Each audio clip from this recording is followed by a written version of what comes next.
Assalamualaikum warahmatullahi wabarakatuh. Halo Bapak Ibu guru semua, masih bersama saya di channel Bu Rosti Hidayah. Hari ini kita akan belajar bagaimana cara membuat jurnal pembelajaranku modul 3 pengantar pendidikan anak berkebutuhan khusus menggunakan aplikasi Microsoft Word. Di mana pada video-video saya sebelumnya itu menggunakan aplikasi Canva nih Bapak Ibu guru.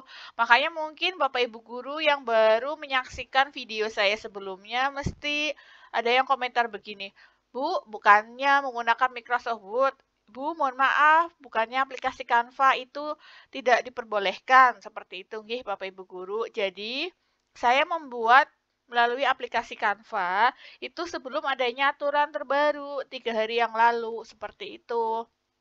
Di mana aturan terbaru ini muncul setelah saya membuat aksi nyata melalui aplikasi Canva. Nggih, jadi berikut saya contohkan jurnal pembelajaranku modul 3 menggunakan Microsoft Word yang mana tetap memperhatikan dengan ketentuan yang berlaku, di mana bisa dilihat di dalam rinciannya. Yang pertama, yaitu menyertakan dokumen tugas terbaik yang dipilih. Maksudnya apa tugas terbaik yang dipilih ini? Jadi, ada 2 tugas. Yang pertama, yaitu tentang keragaman peserta didik. Yang kedua, yaitu tentang pendidikan inklusif. Yang mana yang saya contohkan nanti adalah tentang pendidikan inklusif. Yang kedua, yaitu menyertakan umpan balik rekan sejawat dari mitra yang terlibat, baik dari peserta didik maupun dari guru atau mitra lainnya. Yang ketiga, semua dokumen digabung dalam satu file, formatnya adalah PDF. Di mana tugas terbaik versi Bapak Ibu Guru ini berarti Bapak Ibu Guru lebih yakin atau puas dengan tugas tersebut. Kemudian Bapak Ibu Guru lebih senang dengan topik tugas tersebut. Dan yang terakhir adalah Bapak Ibu Guru lebih bisa memaknai tugas tersebut. Berikut saya contohkan jurnal pembelajaranku menggunakan Microsoft Word. Yang pertama, Bapak Ibu Guru menulis jurnal pembelajaranku modul 3 pengantar pendidikan anak berkebutuhan khusus, yaitu membuat sampulnya serta logo, terus di bawahnya ditulis disusun oleh nama Bapak Ibu Guru, kemudian nomor UKG, kemudian LPTK, dan instansi. Di halaman berikutnya, di sini Bapak Ibu Guru menulis aksi nyata yang dipilih. Dalam hal ini, saya memilih pendidikan inklusif itu mudah bukan? Di mana kita menyampaikan konsepnya, yaitu pemahaman baru apa yang Anda dapatkan. Kemudian yang kedua, umpan balik, yaitu menyertakan umpan balik dari rekan sejawat atau mitra yang terlibat. Kemudian yang ketiga adalah dokumen, yaitu dokumentasi foto kegiatan. Dan nanti kalau sudah jadi, disimpan dalam bentuk PDF. Selanjutnya, saya lampirkan konsep pendidikan inklusif. Yang pertama adalah pengertian pendidikan inklusif. Jadi, saya buat ini, gambar seperti ini, nggih, Bapak Ibu Guru, ini. Itu menggunakan InShot, kita pilih ini, Smart Art. Jadi, Bapak Ibu Guru bisa memilih, ada berbagai banyak contoh di dalamnya. Gitu. Jadi, yang saya gunakan ini adalah Smart Art yang di atas. Ini salah satu di antara yang banyak ini. Ini yang saya pilih. Alternating flow seperti itu. Kemudian kalau sudah oke, tinggal dimasukkan saja. Jadi pengertian pendidikan inklusif saya mencantumkan 3, yaitu dari Permendikbud, UNESCO, dan Salamanca. Ini sepertinya terlalu besar, bisa kita tarik. Nah, kita ke ataskan lagi biar tulisannya terlihat. Jadi, menurut Permendikbud, pengertian pendidikan inklusif adalah sebuah pendekatan untuk membangun lingkungan yang terbuka untuk siapa saja dengan latar belakang dan kondisi yang berbeda-beda, meliputi kondisi fisik, karakteristik, kepribadian, status, suku, budaya, dan lain sebagainya. Kemudian, pengertian yang kedua yaitu dari UNESCO, bahwa pendekatan pendidikan yang diarahkan untuk memastikan bahwa semua anak, termasuk mereka yang memiliki kebutuhan khusus, menerima pendidikan yang relevan, bermakna, dan bermutu di sekolah setempat. Mencangkup pendidikan ramah anak, lingkungan belajar yang inklusif, serta perubahan dalam kebijakan dan praktik pendidikan. Kemudian pengertian pendidikan inklusif yang ketiga yaitu dari Salamanca, bahwa pendidikan inklusif menekankan setiap anak memiliki hak untuk mendapatkan pendidikan yang bermakna. Dan sistem pendidikan harus mampu mengakomodasi keberagaman anak-anak termasuk mereka yang memiliki kebutuhan pendidikan khusus. Selanjutnya yaitu tujuan pendidikan inklusif. Ini juga saya menggunakan Smart Art nih Bapak Ibu Guru. Di sini Bapak Ibu Guru bisa klik insert dan kita pilih Smart Art yang dipilih. Ini kita bisa pilih. Di sini saya menggunakan arrow ribbon. Kemudian Bapak Ibu Guru tinggal tulis.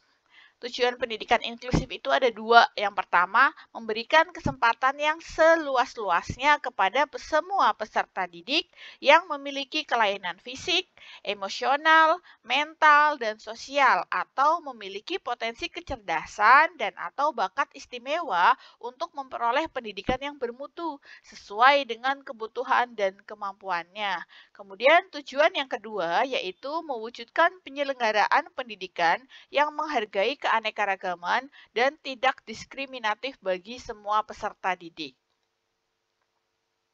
Kemudian di halaman berikutnya, saya mencantumkan materi prinsip pendidikan inklusif. Yang pertama adalah hak untuk belajar, yang kedua keragaman sebagai kekuatan, yang ketiga keterbukaan dan akses, yang keempat pendekatan individual, yang kelima partisipasi dan kolaboratif, yang keenam penghapusan diskriminatif, dan yang ketujuh pemahaman dan keterlibatan masyarakat, serta yang terakhir adalah evaluasi dan peningkatan berkelanjutan. Jadi saya hanya mencantumkan judulnya saja nih Bapak Ibu Guru. Kemudian di materi berikutnya saya mencantumkan alur pelaksanaan pendidikan inklusif. Jadi alur pelaksanaan ini saya ambil dari Canva saya. Jadi saya download versi JPG-nya kemudian saya lampirkan di sini. Kemudian berikutnya yaitu ada manajemen pembelajaran inklusif. Manajemen pembelajaran inklusif yang pertama adalah faktor mobilitas, yang kedua universal design learning dalam penyelenggaraan pendidikan inklusif, yang ketiga perencanaan pembelajaran berdasarkan profil belajar peserta didik, yang keempat, proses pelaksanaan pembelajaran. Yang kelima, program pendidikan individual. Yang keenam, penilaian pelaksanaan pembelajaran. Dan yang terakhir adalah laporan hasil belajar. Itu adalah materi dari pendidikan inklusif yang nantinya akan disampaikan kepada rekan sejawat melalui presentasi. Kemudian di halaman berikutnya, saya cantumkan refleksi dari pendidikan inklusif itu sendiri atau pemahaman pendidikan inklusif. Yang pertama yaitu pemahaman baru apa yang Anda dapatkan setelah mempelajari konsep pendidikan inklusif. Di sini saya jelaskan pemahaman baru yang saya dapatkan dalam mempelajari konsep pendidikan inklusif adalah pentingnya adaptasi pembelajaran yang fleksibel agar memenuhi kebutuhan peserta didik. Kemudian yang kedua, bagian manakah dari konsep pendidikan inklusif dan kaitannya dalam pembelajaran yang paling menantang?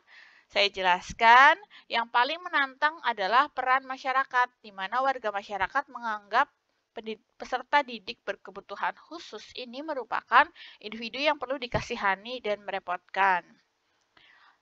Manajemen pembelajaran dan SDM, perlu adanya guru pembimbing khusus, itu dari yang paling menantang. Kemudian, hal-hal lain apakah yang ingin Anda pelajari terkait dengan pendidikan inklusif dan kaitannya dengan pembelajaran?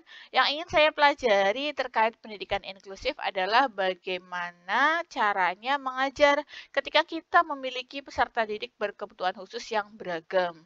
Saya harap ada pelatihan guru kelas menjadi guru pembimbing khusus, karena kan tidak mungkin Bapak Ibu Guru harus ada guru pembimbing khusus di kelas inklusif seperti itu. Kemudian yang berikutnya saya lampirkan umpan balik dari rekan sejawat. Yang pertama adalah pendidikan untuk semua baik peserta didik umumnya maupun peserta didik berkebutuhan khusus. yaitu pendidikan inklusi. Terima kasih atas penjelasannya, Bu. Kemudian yang kedua, pemaparan yang disampaikan cukup jelas. Saya jadi paham tentang konsep pendidikan inklusi. Kemudian yang terakhir, terima kasih Bu, pemaparan yang disampaikan sangat jelas. Saya akan menerapkannya manajemen kelas inklusi di kelas saya. Ini adalah contoh umpan baliknya. Kemudian yang terakhir, saya lampirkan dokumentasi pada saat saya menjelaskan kepada rekan sejawat mengenai pendidikan inklusif. Seperti itu, Bapak Ibu Guru. Itu kita balik lagi ke atas. Jadi yang pertama adalah covernya di Microsoft Word. Kemudian adalah pilihan aksi nyatanya. Bapak Ibu Guru memilih keanekaragaman peserta didik atau pendidikan inklusif. Kemudian berikutnya adalah saya lampirkan materinya. Setelah materi, kemudian saya lampirkan refleksi dan umpan balik. Kemudian yang terakhir adalah dokumentasi. Cukup nih Bapak Ibu Guru, kita tinggal save ini.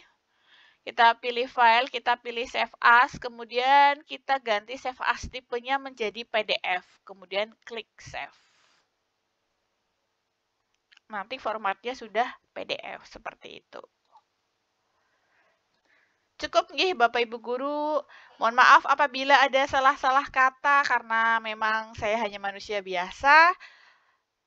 Kurang lebihnya saya mohon maaf. Billahi taufik wal hidayah. Wassalamualaikum warahmatullahi wabarakatuh.